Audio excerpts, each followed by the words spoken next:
Hello, Cho. Let's take a given question. The question says parallel plate capacitor of capacitance C has a spacing D between two plates having area A. The region between the plates is filled with N dielectric layers parallel to its plate, each with thickness delta equals to D by N.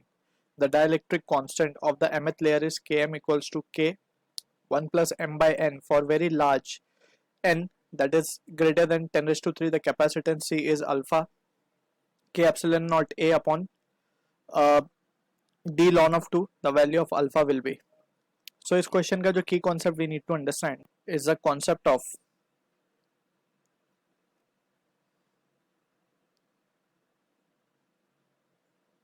capacitance with dielectric. Capacitance with dielectric. So parallel plate capacitor में we have studied when there is no medium, or we can say the medium present is air between the two plates.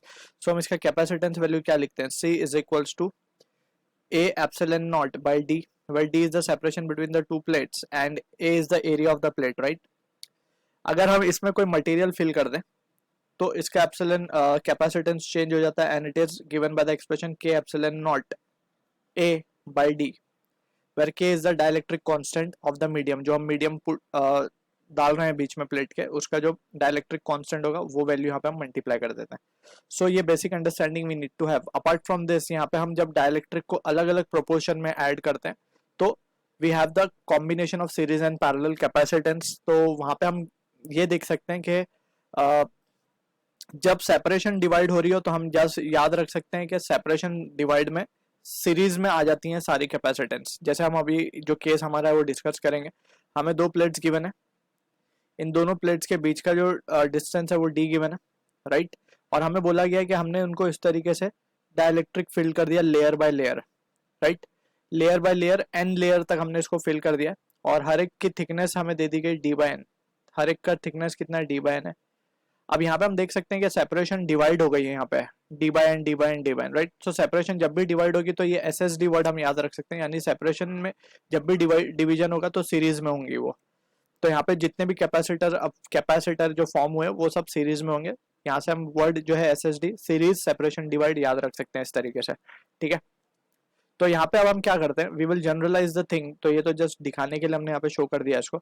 हमें mth जो thickness है उसके बारे में कुछ given है, तो हम मान लेते हैं कि ये जो है हमारा एमएथ लेयर है. ऐसे बहुत सारे एनएथ लेयर तक हमने एमएथ मान लिया एक, और ये किसी डिस्टेंस एक्स पर है, ठीक है. तो यहाँ पे हम क्या देख सकते हैं, ये जो एक्स है बेसिकली ये इसका डिस्टेंस क्या लिखा जा सकता है? इट विल बी हर एक का डिस्टेंस है n by d, sorry d by n, right. इसको अगर मैं एम से मल्टीप्लाई कर दूं तो मुझे ये एक्स की वैल्यू मिल जाएगी यहाँ से, क्योंकि ये एमएथ लेयर है. तो हर एक एमएथ लेयर कहाँ तक गई होगी? डी बाई एन सब ऐड होते हुए एम को मल्टीप्लाई करने पे हमें एक्स की वैल्यू मिल जाएगी. तो यहाँ से हम देख सकते हैं एक्स बाय एम को हम क्या लिख पाएंगे? It can be written as d by n, ठीक है. तो हमने ये लेयर को ही कंसिडर किया. अब यहाँ पे हम देख सकते हैं कि हमें पता है कि क्योंकि ये सब पैरेलल टू द प्लेट हमने डाइलेक्ट्रिक को फिल किया तो दे आर इन सीरीज. तो हम सीरीज के लिए क्या लिखते हैं? इक्विवेलेंट का फॉर्मूला. अब जस्ट हम ये लेयर के लिए बात करेंगे पहले, जिसकी थिकनेस हम मान रहे हैं यहाँ पे dx, राइट. dx थिकनेस मान रहे हैं हम इसकी यहाँ पे. तो यहाँ पे हम लिखेंगे 1/c, क्योंकि जब सीरीज में होती है कैपेसिटेंस हम कैसे निकालते हैं? 1/c equivalent equals to 1/c1 plus 1/c2 and so on. इस तरीके से सीरीज कॉम्बिनेशन के लिए भी कैलकुलेट द इक्विवेलेंट. तो यहाँ पे हम लिखेंगे 1/c will be equals to, अब ये छोटे एक dx विड्थ के लेयर के लिए हम निकाल रहे हैं, तो यहाँ पे हम डिफरेंशिएट कर देंगे इसको. और इसके लिए हम क्या लिख सकते हैं वैल्यू? 1/c की जो c1 है, जैसे हमने सिर्फ mth के लिए लिया है तो इसके लिए कैपेसिटेंस क्या लिखा जाएगा? It will be km epsilon naught a by dx. तो dx ऊपर चला जाएगा, तो this will be the case, right. अब इसमें हम क्या कर सकते हैं बेसिकली x बाय m. तो यहाँ पे या तो हम ये कर सकते हैं कि के एम की जो वैल्यू है हमारे पास, ये सफिक्स में m है बेसिकली, तो इसकी वैल्यू हम यहाँ पे सब्सटीट्यूट कर देंगे, राइट. के एम की वैल्यू क्या है? It is k 1 plus m by n into epsilon naught, और यहाँ पे ए भी मल्टीप्लाई कर देंगे साथ में, ठीक है. तो अब फर्दर इसको अगर हम सॉल्व कर लें तो जस्ट अब हमें क्या करना होगा? इसको इंटीग्रेट करना होगा to get the total value, right, क्योंकि पूरे कैपेसिटेंस की वैल्यू हमें यहाँ पे गिवन है। तो what we can write is, यहाँ पे हम इसको पूरे कैपेसिटेंस के लिए हम इसको इंटीग्रेट कर देंगे, and limit will be from 0 से लेके d तक x जा सकता है, तो 0 से d। अब बस हमें यहाँ पे इसको सॉल्व कर लेना है and we will be getting the answer for this question.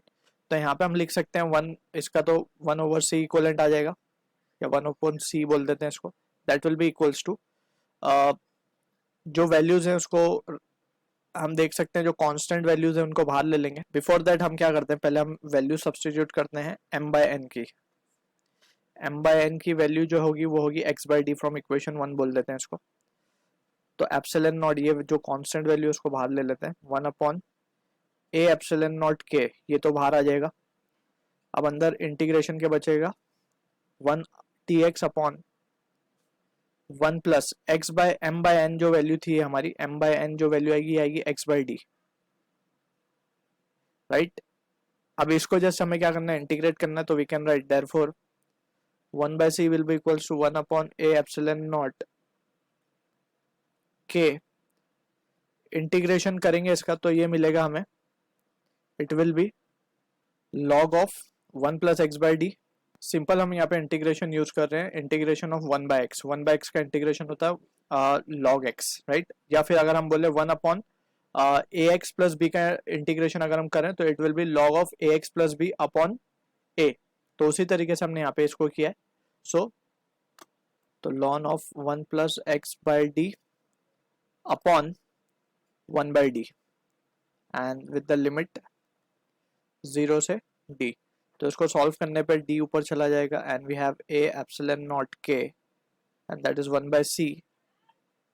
And यहाँ पे जब हम इसको अब लिमिट डालेंगे तो ln ऑफ 1 प्लस d/d होगा एक बार, minus ln of 1 minus d/d, 1 plus d/d, 1 plus 0/d sorry. तो ये तो टर्म 0 ही हो जाएगा पूरा। And we can say now this value comes out to be d upon a epsilon naught k, ये वैल्यू आ जाएगी ln ऑफ 2, ठीक है। तो इसको हमें c की वैल्यू चाहिए थी, तो c को हम क्या लिख सकते हैं, a epsilon naught k divide by d ln 2। On comparing अगर हम इसको देखेंगे तो हमें वैल्यू अल्फा की चाहिए थी, तो अल्फा विल बी 1। इसको अगर हम लिखें तो 1 इंटू लिख सकते हैं। So we can say therefore on comparing